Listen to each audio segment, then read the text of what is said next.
Shalom Bapak Ibu Saudara yang terkasih, selamat datang di ibadah online GBI Restorasi Pondok Daud.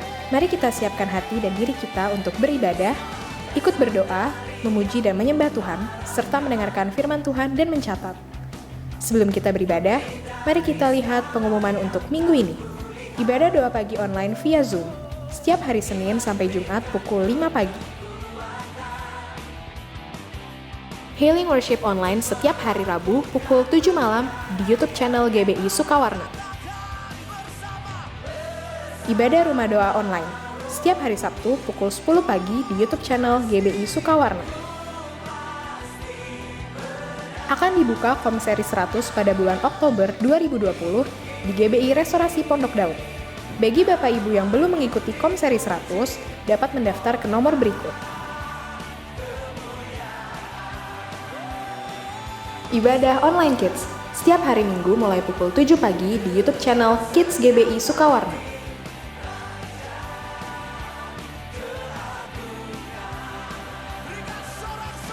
Ibadah online GBI Restorasi Pondok Daud, setiap hari Minggu mulai pukul 7 pagi di YouTube channel GBI Restorasi Pondok Daud.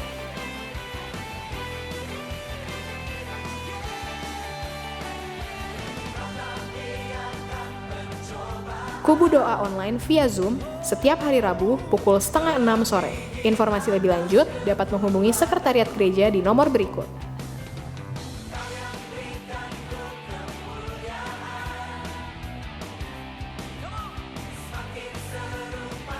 Bagi saudara yang rindu mendapatkan pelayanan doa, konseling, dan pelayanan lainnya, dapat menghubungi Sekretariat Gereja di nomor berikut.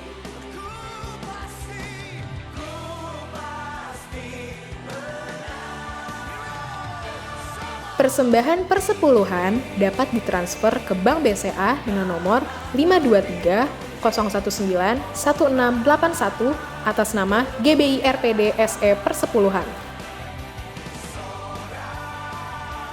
Persembahan diakonia dapat ditransfer ke Bank BCA dengan nomor 523 019 1664 atas nama GBI RPD SE Diakonia.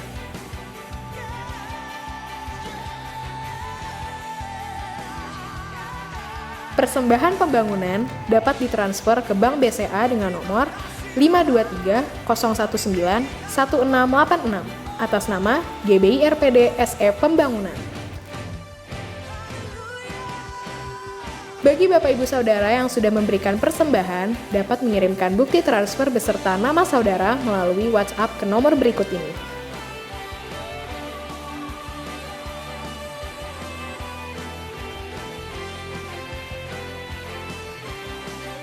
Bagi Bapak Ibu Saudara yang ingin mengetahui informasi mengenai kegiatan GBI Restorasi Pondok Daud, dapat mengikuti media sosial GBI Restorasi Pondok Daud berikut ini. Bangun kesatuan, kau akan lihat kemuliaan, itu dia kedua. Karena Bapak sudah memberikan, jangan sampai hilang kemuliaan.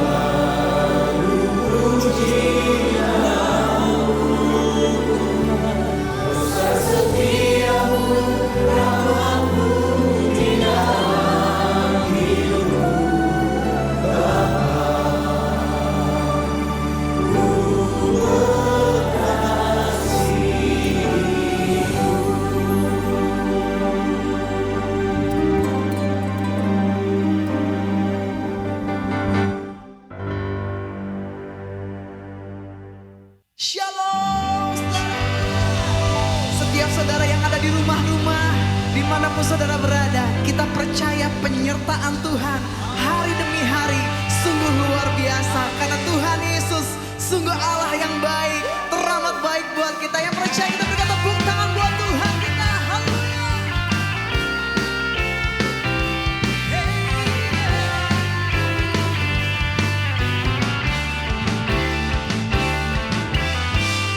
Tiada berkesudahan kasih setiamu Tuhan, selalu baru rahmat-Mu bagiku.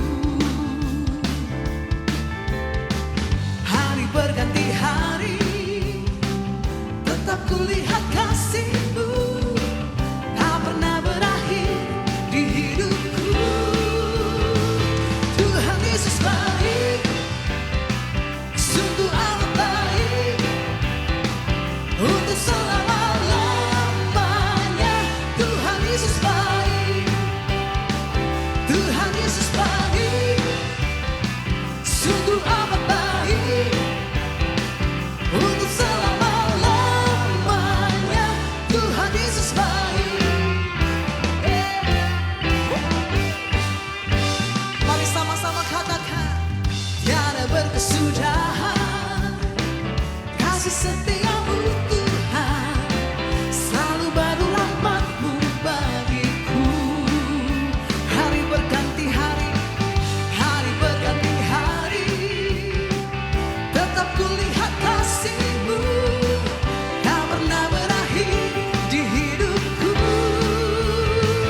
Tuhan Yesus baik, sungguh amat baik, untuk selama-lamanya. Tuhan Yesus baik, Tuhan Yesus baik, sungguh amat baik, untuk selama-lamanya. Tuhan Yesus baik. Yang percaya Dia Allah yang baik, sorakan sama-sama katakan. Tiada berkesudahan, kasih setiamu Tuhan, selalu baru rahmat-Mu bagiku. Hari berganti hari, tetap kulihat kasih-Mu. Tak pernah berakhir di hidupku. Semuanya nyatakan, Tuhan Yesus baik, sungguh amat baik, untuk selama-lamanya. Tuhan Yesus baik, Tuhan Yesus baik, Tuhan Yesus baik, sungguh amat baik, untuk selama-lamanya. Tuhan Yesus baik. Yang percaya Dia Allah yang sungguh baik, sorakan haleluya. Engkau baik Tuhan. Mari nyatakan sama-sama. Yesus baik bagimu, Yesus baik bagiku. Dulu, sekarang, dan selamanya. Dia sungguh baik. Yesus baik bagimu, Yesus baik bagiku. Dulu, sekarang, dan selamanya. Dia sungguh baik. Katakan, Tuhan Yesus baik, sungguh amat baik, untuk selama-lamanya. Tuhan Yesus baik, Tuhan Yesus baik, sungguh amat baik, untuk selama-lamanya. Mari sama-sama kita tepuk tangan. Tuhan Yesus baik, amin, sungguh amat baik, untuk selama-lamanya. Tuhan Yesus baik. Yang percaya nyatakan, Tuhan Yesus baik, amin, sungguh amat baik. Kau sungguh baik Tuhan, untuk selama-lamanya. Mari angkat jempolnya sama-sama nyatakan, Tuhan Yesus baik, sungguh amat baik, untuk selama-lamanya. Dari selamanya, dari selama-lamanya, sampai selama-lamanya, untuk selama-lamanya. Tuhan Yesus baik.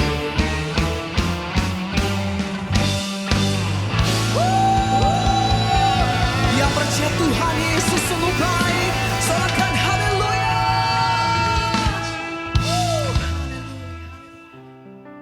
Mari kita mengangkat tangan bersama-sama. Ini setiap kami anak-anak-Mu Tuhan yang mengasihi Engkau. Kami datang menyembah Engkau Tuhan. Apapun yang terjadi dalam kehidupan kami, kami mau nyatakan bahwa Tuhan Yesus tetap baik buat setiap kami. Ini kerinduan kami Tuhan. Biarlah hidup kami menyenangkan-Mu. Mulai pujian kami, sembah kami, kami persembahkan hanya bagi Engkau Tuhan Yesus. Haleluya. Apapun yang terjadi di dalam hidupku, selalu ku berkata, Tuhan Yesus baik. Dalam segala hal yang terjadi, tetap ku berkata,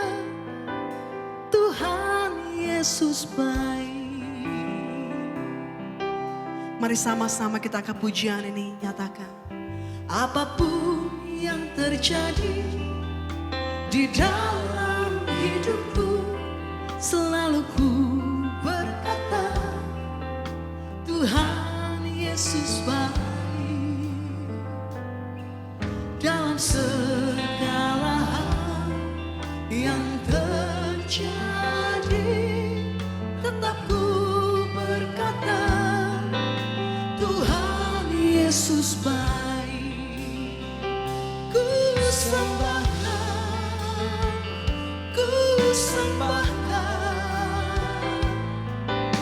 tak dapat ku membalas kasih-Mu.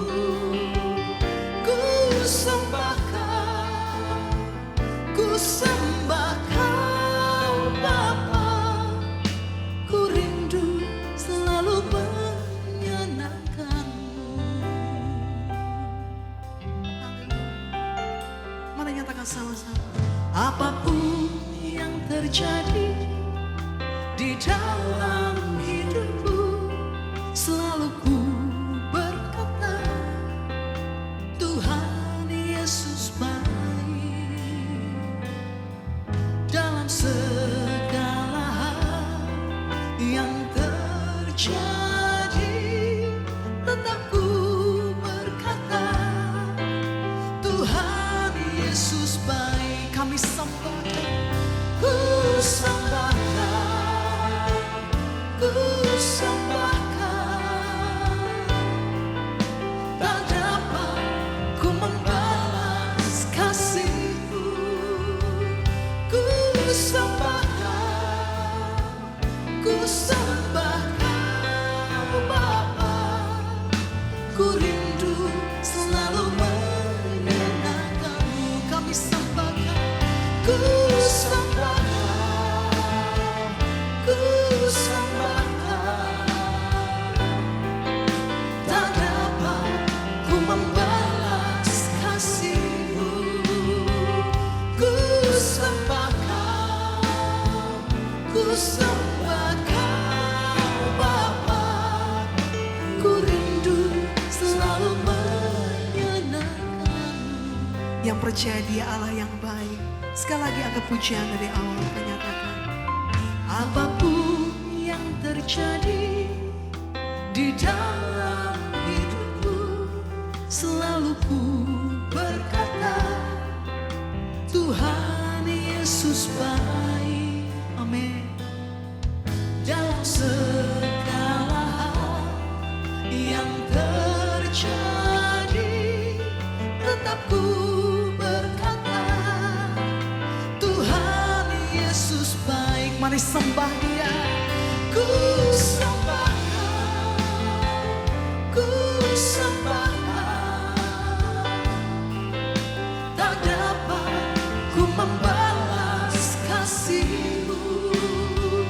Ku sembahkan, ku sembahkan Bapa, ku rindu selalu menyenangkan. Ku sembahkan, kami sembahkan, ku sembahkan, tak dapat ku membalas kasih-Mu. Ku sembahkan, ku sembahkan Bapa, ku rindu. Biarkan musik saja ke pujian ini. Mari kita mengangkat tangan bersama-sama di hadapan Tuhan. Ini kerinduan kami Tuhan, memuji menyembah Engkau Tuhan Yesus.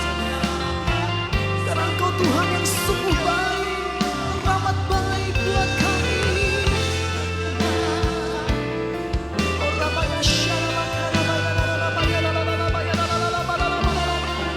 Dengan apakah yang balas segala kebaikan-Mu ya Tuhan? Hanya pujian dan sembah yang dapat kami berikan di hadapan Engkau Tuhan Yesus. Engkau baik sama kami. Haleluya.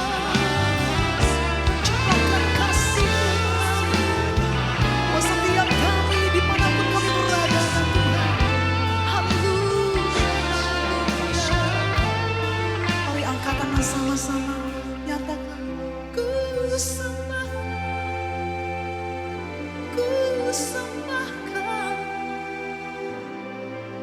tak dapat ku membalas kasih-Mu. Ku sembahkan, ku sembahkan Bapa.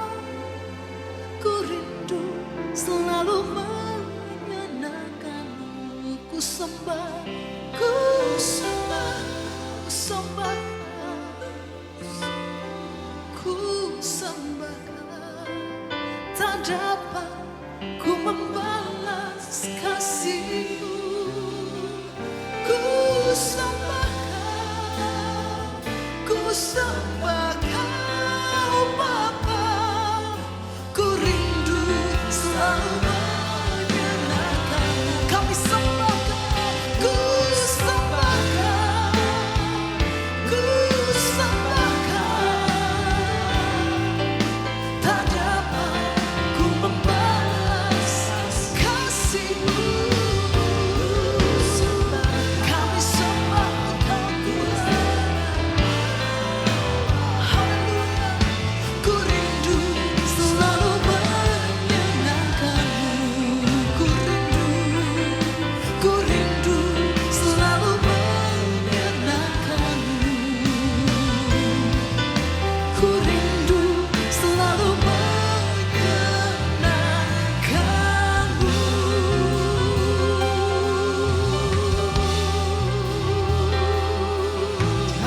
Mari angkat tangan kita bersama-sama sembah Dia. Haleluya.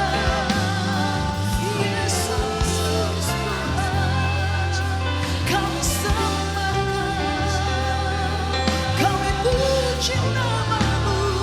Kau Allah yang baik, Kau sungguh baik, Kau teramat baik, penyertaan-Mu sempurna, kasih setia-Mu besar, anugerah-Mu melimpah dalam hidup kami.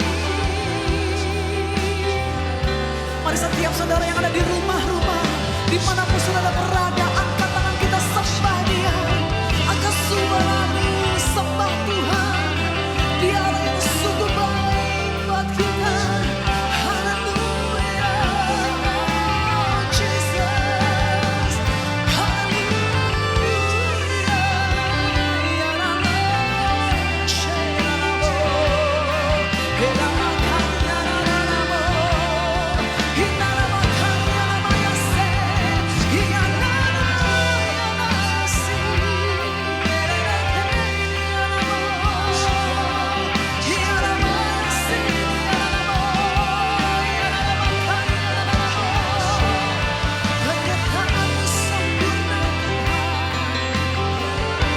Pemeliharaan-Mu sungguh nyata dalam hidup kami.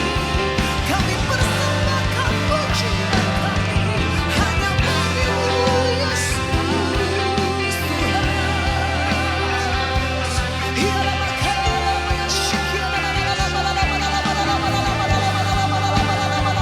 Biarlah kasih-Mu dicurahkan Tuhan, mengalir saat kami memuji menyembah Engkau. Haleluya, haleluya. Oh baik Tuhan, Kau sungguh baik Yesus.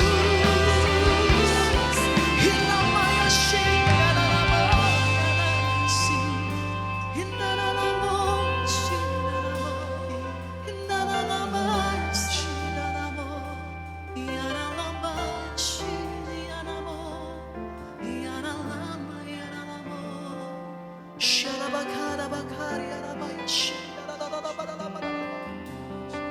Kau baik Tuhan. Dengan apa kami balas segala kebaikan-Mu? Hanya pujian, sembah yang dapat kami berikan kepada Engkau Tuhan Yesus.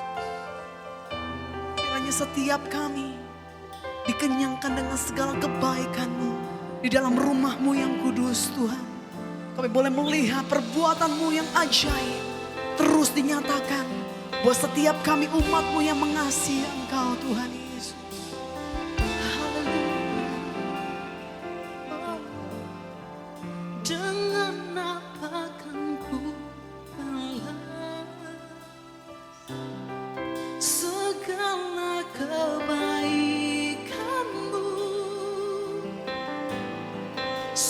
Segenap hatiku menyembahmu Yesus. Ku bersyukur padamu. Dengan apa kan ku balas segala kebaikanmu.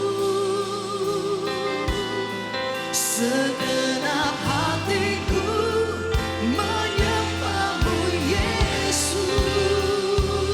Ku bersyukur padamu selamanya. Mari angkat tangan, nyatakan. Dengan apa kan ku balas segala kebaikanmu. Segenap hatiku menyembahmu Yesus. Ku bersyukur padamu. Dengan apa kan ku balas segala kebaikanmu. Segenap hatiku menyembahmu Yesus. Ku bersyukur padamu selamanya. Mari nyatakan. Kau Allah yang setia, Bapa yang mulia, kasih-Mu besar Tuhan. Kau pulihkan hidupku. Kaulah harapanku. Hidupku dalam-Mu. Terima kasih Tuhan. Kau selamatkan hidupku. Dengan apa kan ku balas segala kebaikanmu. Segenap hatiku menyembahmu Yesus. Ku bersyukur padamu. Dengan apa kan ku balas segala kebaikanmu. Segenap hatiku menyembahmu Yesus. Oh, mari angkat tangan, katakan. Dengan apa kan ku balas segala kebaikanmu. Segenap hatiku menyembahmu Yesus. Ku bersyukur padamu. Dengan apa kan ku balas segala kebaikanmu. Segenap hatiku menyembahmu Yesus. Ku bersyukur padamu. Dengan apa kan ku balas segala kebaikanmu. Segenap hatiku menyembahmu Yesus. Ku bersyukur padamu. Dengan apa kan ku balas segala kebaikanmu. Segenap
Happy Sunday semua.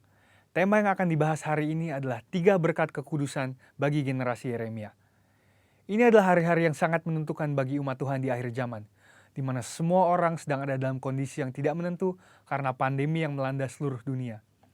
Dengan adanya situasi seperti ini, kita sebagai umat Tuhan dihadapi dengan 2 pilihan. Kita bisa menyerah kepada keadaan di sekeliling kita, atau kita bisa bangkit dan melakukan kehendak Tuhan pada zaman ini. Salah satu kehendak Tuhan pada zaman now adalah Dia akan membangkitkan sebuah generasi yang disebut sebagai generasi Yeremia. Ini adalah sebuah generasi anak-anak muda yang dipersiapkan untuk penuaian yang terbesar di akhir zaman ini. Ciri-ciri generasi Yeremia seperti yang disampaikan oleh gembala sidang kita adalah anak-anak muda yang dipenuhi dengan Roh Kudus, cinta mati-matian kepada Tuhan Yesus, tidak kompromi terhadap dosa, dan akan bergerak untuk memenangkan jiwa.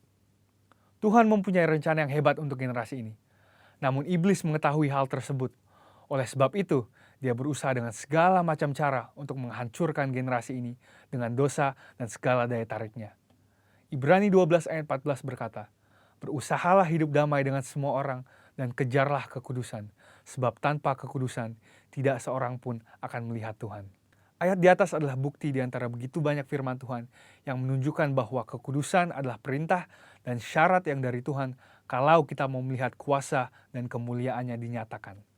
Sebaliknya, dosa adalah penyebab utama gagalnya atau tertundanya rencana dan kehendak Tuhan di dalam kehidupan orang percaya. Sayangnya, banyak anak Tuhan tidak menyadari hal ini. Iblis akan selalu berusaha untuk menutupi kebenaran ini dengan berbagai tipu muslihatnya. Jadi apa sebenarnya yang iblis sedang berusaha untuk melakukan? Pertama-tama, iblis mau menghancurkan masa depan generasi Yeremia. Iblis memang tidak maha tahu, tetapi dia tentu mengetahui banyak hal. Dia mengetahui kekuatan dan kelemahan kita. Dan beberapa contoh senjata yang sering dipakai iblis melawan generasi muda adalah kekerasan, narkoba, imoralitas seksual, dan banyak hal lainnya. Lalu apakah yang terjadi ketika kehidupan generasi muda dikuasai oleh dosa? Yang pertama adalah hatinya menjadi keras. Hal pertama yang direbut iblis ketika seseorang hidup dalam dosa adalah hatinya. Sebab dosa menjauhkan kita dari Tuhan dan membuat kita dingin terhadap firman Tuhan. Kekerasan hati akan membuat kita susah untuk diajar dan dibentuk oleh kebenaran firman. Yang kedua adalah hidupnya tidak menjadi maksimal. Yohanes 15 ayat 5 berkata, "Akulah pokok anggur dan kamulah ranting-rantingnya. Barang siapa tinggal di dalam aku dan aku di dalam dia, ia akan berbuah banyak, sebab di luar aku kamu tidak dapat berbuat apa-apa." Kehendaknya adalah supaya kita hidup dalam segala kelimpahan, baik jasmani maupun rohani. Tetapi dosa menjauhkan kita dari semua itu. Tetapi pilihannya ada di tangan kita masing-masing. Mari kita menabur yang baik, maka kita akan menuai keberhasilan dan kebaikan bagi kemuliaannya. Yang ketiga adalah kebinasaan kekal. Dosa pada akhirnya akan membawa kita kepada kematian, yaitu hukuman yang kekal di neraka. Banyak orang sekarang bersembunyi di balik pengajaran yang berkata, sekali selamat tetap selamat. Tetapi seperti yang dikatakan oleh firman Tuhan di Filipi 2 ayat 12, kita mempunyai tanggung jawab untuk mengerjakan keselamatan itu. Oleh sebab itu, bangunlah dan hidup dalam kekudusannya. Saudara, ada 3 berkat yang akan kita terima ketika kita memutuskan untuk hidup dalam kekudusannya. Yang pertama, kita akan siap untuk menerima kepercayaan yang besar dari Tuhan. Seperti yang dikatakan di Matius 25 ayat 21. Tuhan mau mempercayakan hal yang besar kepada kita, tetapi itu semua harus dimulai dari ketaatan kita akan firman-Nya. Sekali lagi, pilihannya ada di masing-masing tangan kita. Yang kedua adalah kekudusan akan mendatangkan berkat dan anugerah Tuhan yang berlimpah. Menurut Yesaya 48 ayat 18-19, damai sejahtera dan kebahagiaan akan terus berlimpah bagi mereka yang mentaati firman Tuhan. Ketika kita memilih untuk hidup dalam kekudusannya, maka berkat dan penyertaannya senantiasa melimpah dalam hidup kita, bahkan jauh sampai keturunan selanjutnya.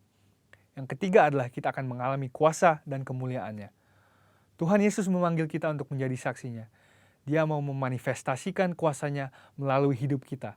Dan itulah sebabnya dia memanggil dan mengutus satu generasi di akhir zaman, yaitu generasi Yeremia. Generasi anak-anak muda untuk menggenapi rencananya bagi dunia ini, yaitu penuaian yang terbesar dan terakhir sebelum kedatangan Tuhan Yesus yang kedua kalinya. Oleh sebab itu, ambillah keputusan untuk hidup di dalam kekudusan Tuhan, supaya rencananya yang indah digenapi di kehidupan kita semua. Selamat hari Minggu dan Tuhan Yesus memberkati.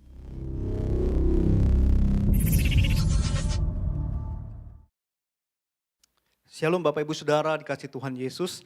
Saya bersyukur bisa berjumpa kembali dengan Bapak Ibu Saudara pada kesempatan ini. Dan saya percaya apapun situasi yang sedang kita hadapi hari-hari ini, Tuhan Yesus tetap baik, Tuhan Yesus tetap luar biasa bagi kita semua. Amin. Mari sebelum kita merenungkan firman Tuhan, saya ajak kita semua berdoa bersama-sama, kita tundukkan kepala kita. Tuhan Yesus, terima kasih untuk semua anugerah kebaikan-Mu. Terima kasih sampai hari ini Tuhan masih memelihara kami. Banyak hal yang Tuhan izinkan terjadi dalam kehidupan ini. Ya, sekalipun itu tidak sesuai harapan kami, tidak mengenakan bagi kami, tapi pada saat ini kami mau tetap bersyukur dan tetap mau mengakui bahwa Engkau Allah yang baik, Allah yang dahsyat bagi kami semua. Terima kasih pada kesempatan ini Tuhan, dan sebentar kami akan merenungkan firman Tuhan. Berbicaralah bagi kami, biar firman-Mu menjadi kekuatan bagi kami, biar firman-Mu menjadi penuntun bagi hidup kami. Urapi kami semua, Roh Kudus mari bekerja. Engkau tidak terbatas, sekalipun kami terbatas dalam ruang dan waktu, tapi Engkau tidak terbatas dan pengurapan-Mu hadir bagi kami. Jamahan-Mu dan hadirat-Mu hadir bagi kami. Terima kasih, di dalam nama Yesus kami sudah berdoa. Haleluya, amin. Baik Bapak Ibu Saudara, kita akan bersama-sama melihat dari Kejadian pasal yang ke-21 ayat 14 sampai 19. Kejadian 21 ayat 14 sampai 19. Ini adalah kisah di mana Hagar dan Ismail itu diusir oleh Abraham. Kejadian 21 ayat 14 sampai 19. Saya akan bacakan. Dimulai dari ayat 14. Keesokan harinya pagi-pagi Abraham mengambil roti serta sekirbat air dan memberikannya kepada Hagar. Ia meletakkan itu beserta anaknya di atas bahu Hagar.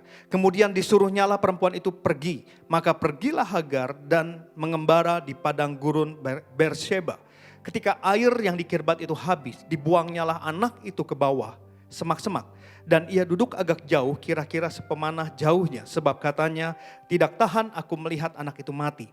Sedang ia duduk di situ, menangislah ia dengan suara nyaring.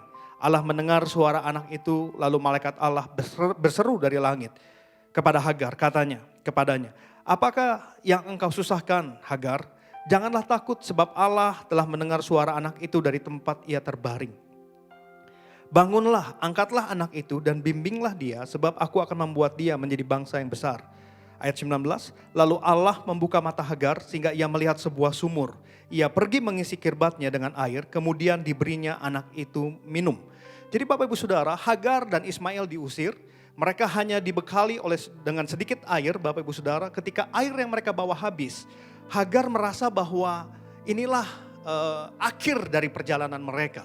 Sehingga ia menaruh Ismail sedikit jauh Bapak Ibu Saudara, karena dikatakan dia tidak tega melihat anaknya mati. Kemudian menangislah ia. Singkat cerita, Allah mendengar suara tangisan mereka Bapak Ibu Saudara. Dan di ayat 19 dikatakan ada mujizat, ya ada sumur ya Bapak Ibu Saudara. Dan akhirnya Hagar dan Ismail bisa minum dari sumur tersebut. Tapi Bapak Ibu Saudara, yang menarik adalah di sini dikatakan ayat 19, lalu Allah membuka mata Hagar. Bapak Ibu Saudara, kenapa membuka mata Hagar? Ya Bapak Ibu Saudara, sehingga ia dapat melihat. Jadi Bapak Ibu Saudara, saya berpikir bahwa mungkin sebenarnya sumurnya sudah ada.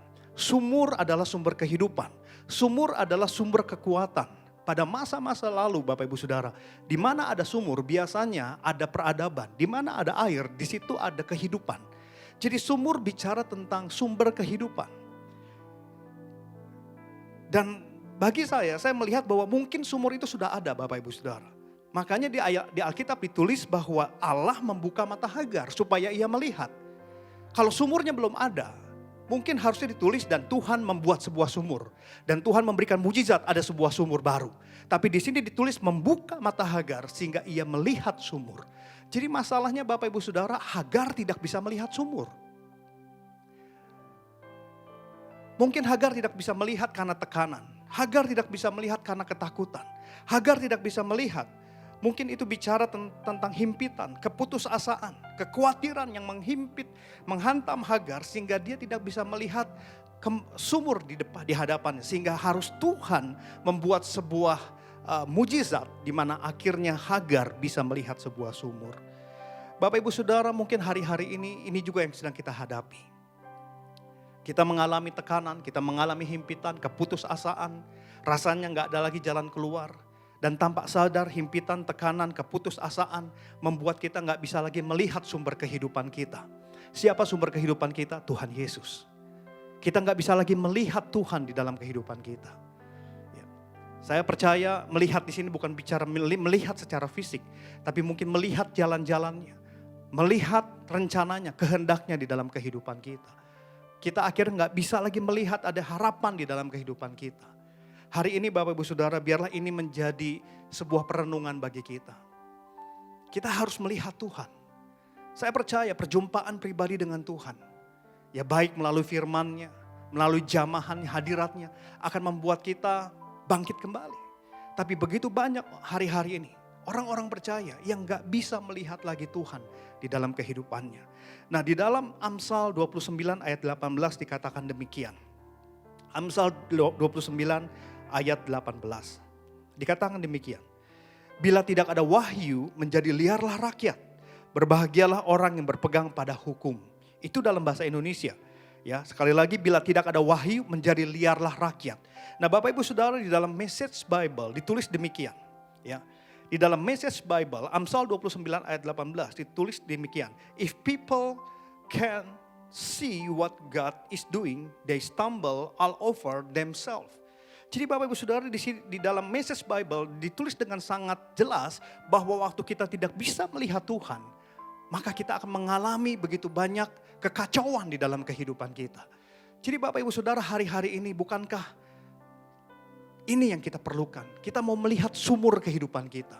Kita mau melihat lagi sumur kehidupan kita. Sumber kekuatan kita, sumber kehidupan kita, yaitu Yesus Kristus Tuhan kita. Amin. Jadi Bapak Ibu Saudara, kita perlu melihat. Kita perlu melihat Tuhan. Sehingga kita bisa mengerti rencananya, kehendaknya, harapan di masa depan kita. Nah, kalau saya melihat Bapak Ibu Saudara, saya coba pelajari, melihat ini ada beberapa poin yang saya ingin sampaikan pada kesempatan ini. Dari kitab Kejadian sampai Wahyu, saya percaya ada begitu banyak kata melihat, tapi ada beberapa penekanan yang saya ingin tekankan menjadi perenungan kita. Dan menjadi introspeksi kita Bapak Ibu Saudara. Ya, melihat ada 3 hal yang saya ingin bahas Bapak Ibu Saudara. Yang pertama, ya, di dalam Lukas pasal yang ke-24 ayat yang ke-16. 15 sampai 16. Lukas 24 ayat 15 sampai 16. Lukas 24 ayat 15 sampai 16. Demikian firman Tuhan. Ketika mereka sedang bercakap-cakap dan bertukar pikiran, datanglah Yesus sendiri mendekati mereka, lalu berjalan bersama-sama dengan mereka. Jadi ayat 15 dikatakan Yesus datang di antara murid-muridnya Bapak Ibu Saudara ya. Ya, mereka sedang bercakap-cakap dan Yesus hadir. Dan ayat yang ke-16, tetapi ada sesuatu yang menghalangi mata mereka sehingga mereka tidak dapat mengenal dia. Jadi Bapak Ibu Saudara, ada 2 orang murid Yesus sedang berjalan dan Yesus datang, tapi mereka nggak mengenal dia. Mereka nggak bisa melihat Yesus sebagai Tuhan, sebagai Raja. Ya Bapak Ibu Saudara, mereka tertutup, dikatakan ada yang menghalangi mata mereka. Nah, apa yang menghalangi mata mereka Bapak Ibu Saudara? Ibrani 12 ayat 14 berkata demikian. Ibrani 12 ayat 14 berkata demikian. Berusahalah hidup damai dengan semua orang dan kejarlah kekudusan, sebab tanpa kekudusan tidak seorang pun akan melihat Tuhan. Sekali lagi ya, saya akan tekankan Bapak Ibu Saudara, kejarlah kekudusan, sebab tanpa kekudusan tidak seorang pun akan melihat Tuhan. Nah Bapak Ibu Saudara, kenapa kita nggak bisa melihat? Kenapa 2 orang murid Yesus di dalam Lukas 24 ini tidak bisa melihat Yesus? Ada yang menghalangi mata mereka. Alkitab dengan jelas, tanpa kekudusan tidak ada orang bisa melihat Tuhan. Berarti yang menghalangi Bapak Ibu Saudara, itu dosa. Karena dosa dan kekudusan itu berlawan-lawanan. Yang menghalangi mereka untuk melihat Yesus adalah dosa. Nah Bapak Ibu Saudara, apa itu dosa? Ya. Dosa mungkin sebagian besar kita menangkap dosa adalah perbuatan-perbuatan yang tidak sesuai dengan kebenaran. Saya setuju Bapak Ibu Saudara. Tetapi itu hanya ekspresi dan buah ya Bapak Ibu Saudara. Dosa sesungguhnya adalah di dalam beberapa pengertian Bapak Ibu Saudara. Ya ada begitu banyak pengertian tentang dosa. Tapi saya ingin kita melihat satu pengertian yang ditulis dengan kata hamartia. Kata hamartia itu adalah tidak tepat sasaran. Tidak ada dalam kehendak dan tujuan Allah. Bisa dikatakan juga menentang kehendak Allah. Tidak mempercayai kebenaran. Jadi Bapak Ibu Saudara, yang menghalangi mata mereka adalah dosa. Dan dosa adalah mereka sedang hidup di luar tujuan dan kehendak Allah. Nah Bapak Ibu Saudara, biarlah hari-hari ini kita mengintrospeksi hidup kita sama-sama. Bahwa mungkin yang membuat kita tidak bisa melihat sumur, yang tidak bisa melihat sumber kehidupan kita, tidak bisa melihat Tuhan sebagai sumber pengharapan dan kekuatan kita, adalah dosa. Mungkin kita berkata, Pak tapi saya nggak berdosa, saya nggak mencuri, saya tidak berzina, saya tidak membunuh orang, saya tidak menyembah berhala. Bapak Ibu Saudara, mari kita belajar bahwa dosa adalah dimulai waktu kita hidup tidak sesuai dengan kehendak Allah. Kita hidup sesuai dengan kemauan kita. Kita hidup sesuai dengan apa yang kita mau, bukan yang Tuhan mau. Oleh karena itu Yesus pernah berkata, kalau kamu mau menjadi pengikut aku, kamu harus sangkal diri pikul salib. Apa maksudnya sangkal diri pikul salib? Kita berusaha untuk menyangkal keegoisan kita, kemauan dan keinginan kita, dan berjalan mengikuti Yesus. Apakah sesuatu yang mudah? Tidak mudah. Tapi inilah yang Tuhan inginkan. Kalau kita ingin melihat Tuhan, mari bangun hidup kita, bangun diri kita untuk hidup kudus di hadapan Tuhan. Hidup kudus adalah fokus kepada Tuhan. Hidup kudus adalah menghargai kebenaran. Hidup kudus, hidup sesuai dengan kehendaknya. Roma 12 ayat yang kedua berkata bahwa janganlah kamu menjadi serupa dengan dunia ini, tetapi berubahlah oleh pembaharuan budimu, sehingga engkau mengetahui kehendak Allah yang baik, berkenan, yang sempurna. Kita harus berubah. Kita nggak menjadi seperti dunia. Kita nggak menjadi seperti apa yang kita inginkan. Tapi kita mengalami perubahan, transformasi dari dalam keluar. Sehingga kita mengerti kehendak Allah yang baik, berkenan, dan sempurna. Dan waktu kita hidup dalam kehendak Tuhan, maka saya percaya kita akan melihat Tuhan. Kita akan melihat sumur di hadapan kita. Kita akan melihat sumber pengharapan di hadapan kita. Yang setuju katakan amin. Sucikan dan kuduskan hati ini untuk layak menghadap hadirat-Mu. Tubuh jiwa rohku kuserahkan padamu, ku menyembahmu. Sucikan dan kuduskan hati ini untuk layak menghadap hadirat-Mu. Tubuh jiwa rohku kuserahkan padamu, ku menyembahmu. Tinggikan namamu ya Tuhan, mulialah namamu ya Tuhan. Tiada lain seperti Engkau ya Allahku, besar kuasa-Mu. Tiada lain seperti Engkau ya Allahku, besar kuasa-Mu. Yang pertama, bagaimana kita bisa melihat Tuhan waktu kita kudus. Waktu kita belajar hidup kudus di hadapan Tuhan. Yang kedua, Bapak Ibu Saudara. Di dalam Matius 5 ayat yang ke-8. Ini adalah salah satu ucapan bahagia yang pernah Tuhan Yesus ajarkan di khotbah di bukit. Matius 5 ayat yang ke-8 dikatakan demikian. Berbahagialah orang yang suci hatinya karena mereka akan melihat Allah. Sekali lagi, berbahagialah orang yang suci hatinya karena mereka akan melihat Allah. Kata melihat di sini Bapak Ibu Saudara memiliki pengertian itu clear, ya, jelas, bahkan mengalami, ya. Jadi bagaimana kita bisa melihat jelas rencana kehendak Tuhan dalam hidup kita? Bahkan mengalami Allah dalam kehidupan kita. Alkitab dengan jelas berkata suci hatinya. Nah, suci hati di sini Bapak Ibu Saudara artinya adalah sebuah sikap dalam hati kita yang tidak bercabang. Sekali lagi, sebuah sikap dalam hati kita yang tidak bercabang. Kesetiaan yang kokoh dan fokus dalam menjadikan Yesus yang terutama dan pertama di dalam kehidupan kita. Jadi Bapak Ibu Saudara, suci hatinya bukan hanya bicara tentang kita nggak berbuat dosa. Tapi suci hatinya Bapak Ibu Saudara bicara tentang hati yang tidak bercabang. Hati yang setia. Hati yang fokus kepada Allah. Bapak Ibu Saudara, semua tekanan yang ada hari-hari ini Tuhan izinkan. Memang untuk menguji kita. Dan si jahat mengambil kesempatan untuk kita nggak fokus lagi kepada Tuhan. Si jahat mengambil kesempatan untuk kita nggak fokus lagi, untuk kita bercabang. Kita mulai meninggalkan Tuhan. Apalagi dengan gereja yang tidak berjalan secara normal. Semua harus melalui perangkat gadget online. Sehingga tanpa sadar seringkali kita mulai nggak fokus lagi sama Tuhan. Kita merasa jauh sama Tuhan. Tapi satu hal yang saya percayai. Sekalipun dalam kondisi seperti ini, Tuhan tetap sama. Dan Tuhan tidak berubah. Artinya sekalipun dalam ibadah online seperti ini, Tuhan tetap bisa menjamah kita. Tuhan tetap akan melakukan bagiannya bagi kehidupan kita. Tapi mari kita mulai mengintrospeksi hidup kita. Apakah hari-hari ini kita bercabang? Kita tidak bisa mengabdi kepada dua Tuhan. Matius pasal 6 berkata demikian. Bahkan di dalam Mazmur 86 ayat 11 dikatakan demikian.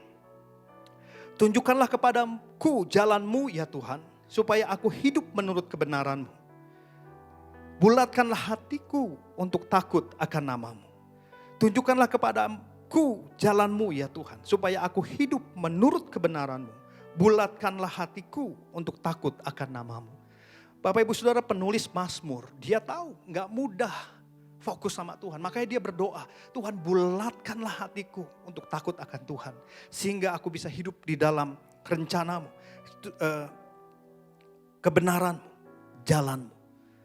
Bapak Ibu Saudara, biarlah ini menjadi doa kita hari-hari ini. Kita gak menjadi orang-orang percaya yang bercabang, tidak setia dan tidak fokus kepada Tuhan. Biarlah hari-hari ini kita semakin memfokuskan diri kita dan berkata, Engkaulah yang utama dan yang pertama.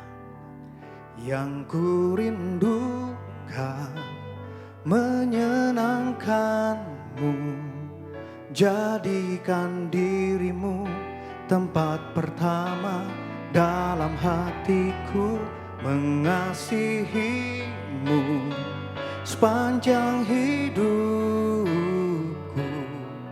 Yesus, Kau segalanya bagiku.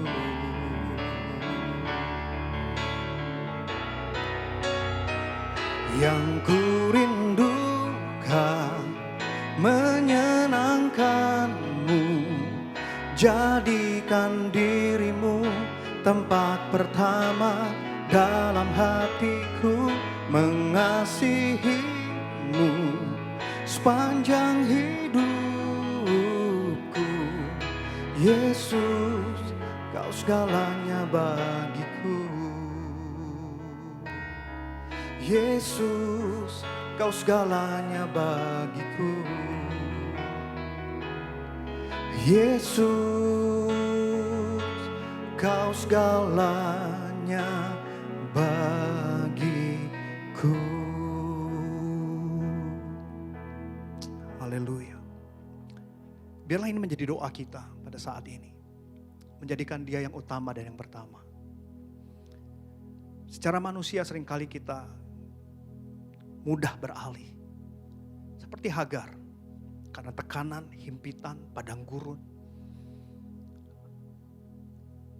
Akhirnya harapan itu mulai menipis, mulai hilang.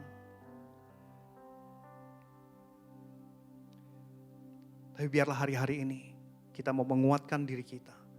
Kembali menjadikan dia yang pertama dan utama dalam kehidupan kita. Yang terakhir Bapak Ibu.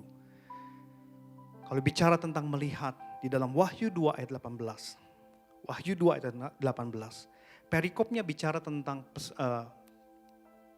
perkataan Tuhan melalui Rasul Yohanes kepada jemaat di Laodikia.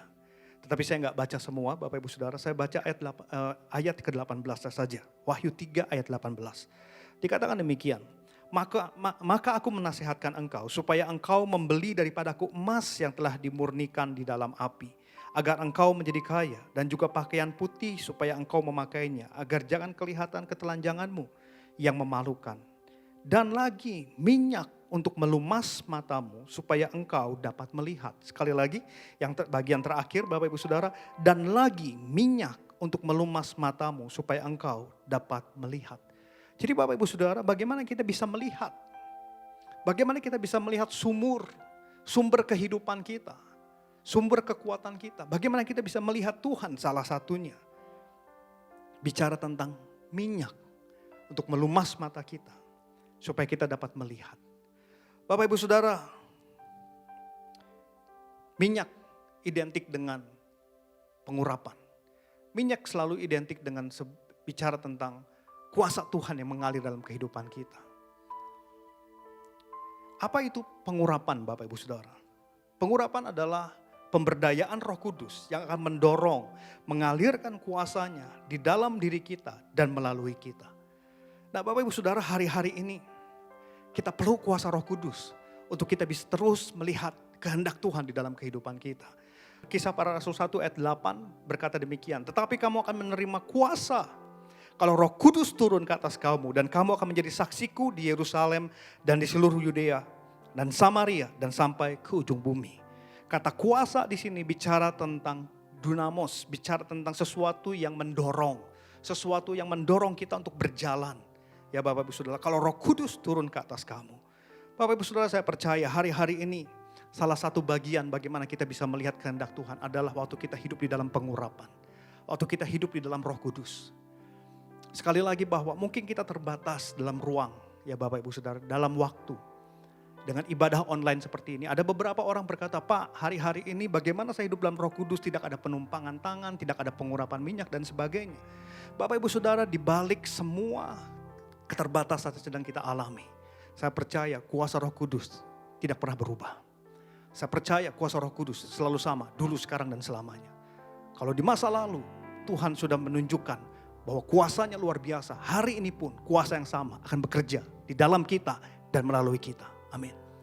Oleh karena itu kita perlu berkata, Tuhan, aku perlu minyak-Mu, aku perlu pengurapan-Mu. Pengurapan bukan sebulan sekali, pengurapan bukan seminggu sekali, pengurapan bukan hanya dalam momen-momen tertentu, tapi biarlah kita hidup di dalam pengurapan setiap hari. Setiap langkah hidup kita perlu pengurapan Tuhan. Bapak Ibu Saudara, saya selalu, beberapa kali saya selalu terinspirasi dengan kisah daripada Aimee Semple McPherson. Ya Bapak Ibu Saudara, seorang hamba Tuhan di awal abad ke-20, seorang wanita. Ya Bapak Ibu Saudara, dia seorang yang gagal hidupnya. Sekolah nggak selesai. Ya, dalam umur yang muda sudah menikah sampai 3 kali dan semuanya gagal Bapak Ibu Saudara. Suami pertama cerai, suami kedua cerai, suami ketiga meninggal. Sehingga orang menganggap wanita ini adalah wanita yang udah nggak karuan Bapak Ibu Saudara. Mungkin hidupnya gagal. Tapi Bapak Ibu Saudara, waktu Aimee Semple McPherson dia mencari Tuhan. Dia mengejar Roh Kudus. Sehingga suatu waktu Bapak Ibu Saudara, kuasa Roh Kudus bekerja, mengalir Bapak Ibu Saudara. Ya, memberikan keberanian kepada Aimee Semple McPherson. Dia pergi dari kamar doanya, dari rumahnya. Dan dia mulai menginjil di tengah kota Bapak Ibu Saudara. Dari yang tidak ada yang mendengar, berjam-jam dia ngomong tentang Yesus, tidak ada yang mendengar. Setelah 6 jam Bapak Ibu Saudara, baru ada seorang bapak yang mendengar khotbahnya. Mendengar cerita tentang kasih Yesus. Bapak ini menangis dan kemudian ada lagi orang lain dan dalam beberapa waktu berikutnya 6.000 orang dibaptis pada hari itu. Menerima Yesus sebagai Tuhan dan Juru Selamat. Aimee Semple McPherson, dia berhasil membangun sebuah gedung yang besar untuk menampung 10.000 jemaat di Los Angeles. Seorang yang menjadi penasehat rohani bagi beberapa orang-orang ternama di Amerika. Seorang yang rendah, seorang yang awalnya nggak dianggap, tapi hidupnya berubah karena kuasa Roh Kudus. Hari ini saya ingin menantang Bapak Ibu Saudara, serubanya kita ingin mengalami Roh Kudus. Serubanya kita ingin kembali melihat kehendak dan rencana Tuhan. Maka biarlah ini menjadi doa kita. Tuhan, penuhi aku dengan kuasa Roh Kudus. Penuhi aku dengan pengurapan-Mu. Mari tundukkan kepala kita, Bapak Ibu Saudara. Mari bersama-sama berdoa. Syuduriyala balakara yala bakarya namahandari yala bakarya la batakarya. Syuduriyala balabala batakarya namasyandara yala balabarya namahante. Syukuriyala balabala balabala balabala balabala balabala balabala. Bapa di dalam surga, dimanapun kami berada saat ini, biar pengurapan-Mu turun atas setiap kami. Mari Roh Kudus penuhi kami kembali. Biar pengurapan-Mu penuh atas kami. Pengurapan-Mu memampukan kami berjalan di dalam kuasa Roh, di dalam kuasa-Mu, berjalan dalam kuasa Allah. Biar hari-hari ini dengan minyak yang selalu ada dalam kami terus bisa melihat Tuhan, rencana Tuhan, kehendak Tuhan dalam hidup kami. Tuhan, dimanapun anak-anak-Mu berada, umat-Mu berada saat ini, aku percaya kuasa-Mu menjamah setiap mereka yang sedang menonton ini Tuhan. Aku percaya hadirat-Mu hadir bersama dengan mereka. Tuhan jamah, Tuhan hadir di dalam nama Tuhan Yesus. Bahkan saat ini aku percaya yang sakit Tuhan sembuhkan, yang secara fisik ada kelemahan, Tuhan pulihkan dalam nama Tuhan Yesus. Yang berputus asa, Tuhan berikan pengharapan yang baru. Ada kekuatan yang baru di dalam nama Tuhan Yesus. Aku percaya ada pembebasan bagi mereka yang terikat, bagi mereka yang sedang mengalami struggle dalam kehidupannya Tuhan. Pergumulan Tuhan, pembebasan daripada Allah turun dalam nama Tuhan Yesus. Terima kasih Tuhan, ini doa kami. Mengalirlah atas setiap kami. Kami mau melihat Engkau setiap saat. Kami mau mengalami Engkau setiap saat. Tuhan ampuni kami. Kami seringkali dialihkan oleh berbagai macam hal di sekitar kami. Tapi kami mau belajar hari ini. Kami mau belajar hidup kudus. Kami mau belajar menyucikan hati kami. Tidak bercabang. Setia dan fokus mengasihi Tuhan. Dan kami mau belajar hidup di dalam pengurapan. Berkati kami semua. Berkati umat-Mu. Terima kasih Tuhan. Di dalam nama Tuhan Yesus kami sudah berdoa. Haleluya. Amin. Terimalah berkat Tuhan. Kasih karunia yang berlimpah-limpah daripada Allah Bapa dalam anak yang tunggal Yesus Kristus. Persekutuan yang manis dengan Roh Kudus menyertai saudara sekalian mulai hari ini sampai Yesus datang menjemput kita di awan-awan dan bahkan sampai selama-lamanya. Yang percaya bersama-sama katakan amin.